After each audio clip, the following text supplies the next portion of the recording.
Hey guys, so today I'm going to be showing you how to make baba ganoush. It's a Middle Eastern dip that's so creamy and so easy to make, and it's actually one of my personal favorites, and every time we go to a Middle Eastern restaurant I definitely order this, so I had to learn how to make this.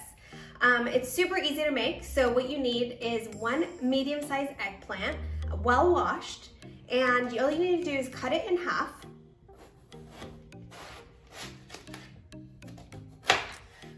And you just cut little slits within the flesh. Make sure you don't go through to the skin.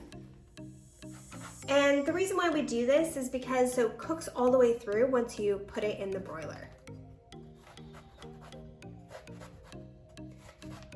And then I have prepared 2 tablespoons of olive oil. All you have to do is just go ahead and brush this on, and you want to make sure that once it's in the broiler that it soaks all the way through and cooks through. You want to make sure that you're putting enough on each side. And then we just sprinkle on some salt to taste. Again, you want to make sure that this absorbs all the way through. So all you need to do is just put the flesh side down on some foil on a baking sheet and pop it in the oven. I usually use my toaster oven, put it on high on broil, and cook this all the way through for about 40 minutes. So just make sure, depending on your oven, how long it takes, just keep an eye on it.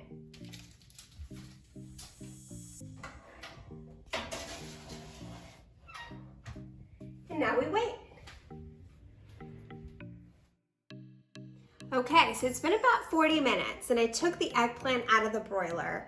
When you notice that the skin from the eggplant starts to wrinkle a little bit, you know that it's done. And if you tap it a little, you can tell that the flesh on the inside has been cooked through.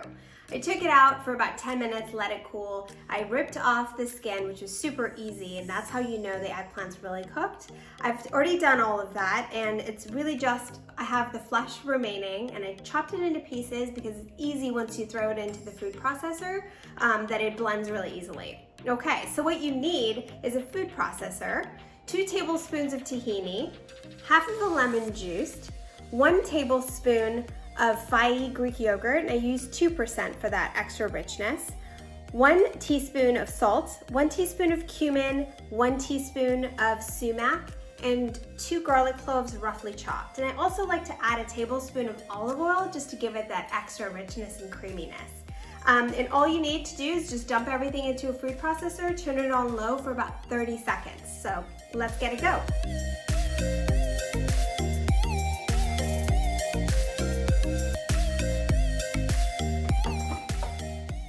Oh wow, that looks so good. Super creamy. I gotta give it a little bit of a taste.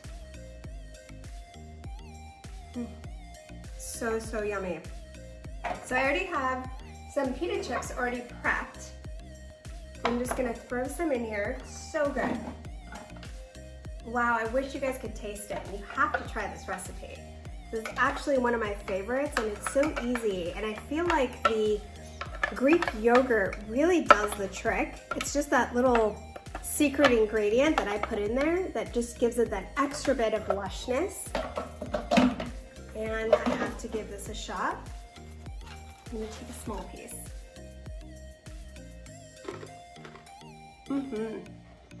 It's just great. It has just the right amount of salt.